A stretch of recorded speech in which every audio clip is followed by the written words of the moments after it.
जम्मू कश्मीर में राज्य का दर्जा कब बहाल होगा?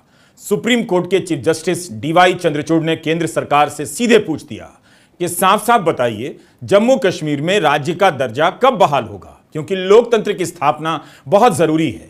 अगस्त 2019 में जब धारा 370 हटाई गई, उसी के साथ जम्मू कश्मीर के राज्य का दर्जा भी समाप्त कर दिया गया था। करीब 4 साल से वहां कोई विधानसभा नहीं है, लोगों की आवाज का प्रतिनिधित्व नहीं है, उपराज्यपाल हैं और वही इस वक्त जम्मू कश्मीर के प्रशासक हैं। चीफ जस्टिस ने सॉलिसिटर जनरल तुषार मेहता से कहा कि आप केंद्र सरकार से निर्देश हासिल करें और निश्चित समय सीमा बताएं कि कब राज्य का दर्जा बहाल होगा। हम समझते हैं कि यह मामला राष्ट्रीय सुरक्षा से जुड़ा है, देश को बचाए रखना अपने आप में भी बड़ा सवाल है।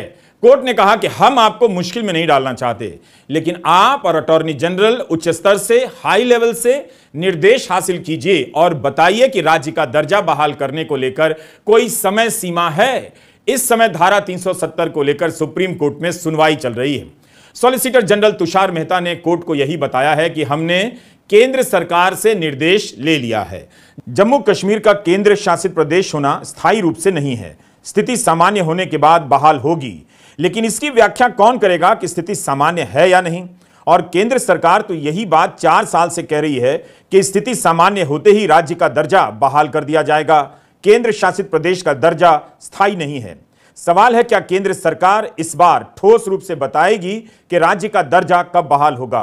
तुषार मेहता ने कोर्ट से कहा है कि मैं परसों यानी 31 अगस्त को और स्पष्टता से आपको जवाब दूंगा। लद्दाख केंद्र शासित प्रदेश बना रहेगा। हम याद दिलाना चाहते हैं कि लद्दाख केंद्र शासित प्रदेश तो है, मगर उसके पास विधानसभा नहीं है।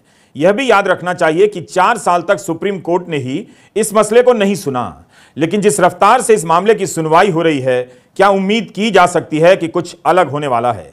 क्या केंद्र सरकार निश्चित समय सीमा का ऐलान करेगी कि फला तारीख को या महीने में वहां राज्य का दर्जा बहाल कर दिया जाएगा और जम्मू कश्मीर में चुनाव कराए जाएंगे? 31 अगस्त का दिन जम्मू कश्मीर के लिए बड़ा हो सकता है, जब पता चलेगा कि केंद्र सरकार राज्य का दर्जा बहाल कराने और चुनाव कराने को लेकर क्या सोचती है, क्या तारीख बताती है। आखिर 4 साल तक केंद्र सरकार ने खुद से इस मामले में पहल क्यों नहीं की? आज ही जम्मू कश्मीर के एक इलाके से संबंधित एक और खबर आई। सीमा पार पड़ोसी देश चीन से चीन ने एक नया और आधिकारिक नक्शा जारी किया है, जिसमें अरुणाचल प्रदेश और अक्साई चीन को चीन की सीमा में बता दिया है। चीन समय समय पर भारत को चिढ़ाने के लिए इस तरह के पैंतरे करता रहता है, लेकिन इस वक्त क्यों कर रहा है? क्या G20 के लिए दिल्ली रवाना होने से पहले चीन भारत को यह संदेश देना चाहता है कि पूर्वी लद्दाख सीमा विवाद को लेकर उसके रुख में कोई बदलाव नहीं आया है?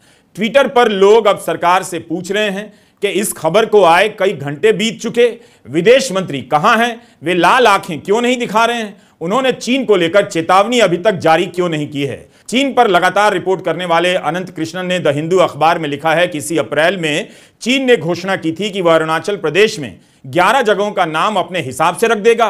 भारत ने इसकी निंदा की, लेकिन चीन इससे पहले भी इस तरह की 2 सूची जारी कर चुका है। धारा 370 जिस दिन हटाई गई, उस दिन गृहमंत्री अमित शाह का संसद में दिया हुआ भाषण सुनिए। ऐसा लगा अमित शाह काफी गुस्से में आ गए, सीमा पर ही पहुंच जाएंगे, जब उन्होंने जोर देकर कहा कि पाक अधिकृत कश्मीर और अक्साई चीन भी जम्मू कश्मीर का हिस्सा है और कश्मीर घाटी देश का अभिन्न अंग। किसी सदस्य ने जब ध्यान दिलाया कि आप बहुत गुस्से में बोल रहे हैं, तब अमित शाह ने कहा कि मैं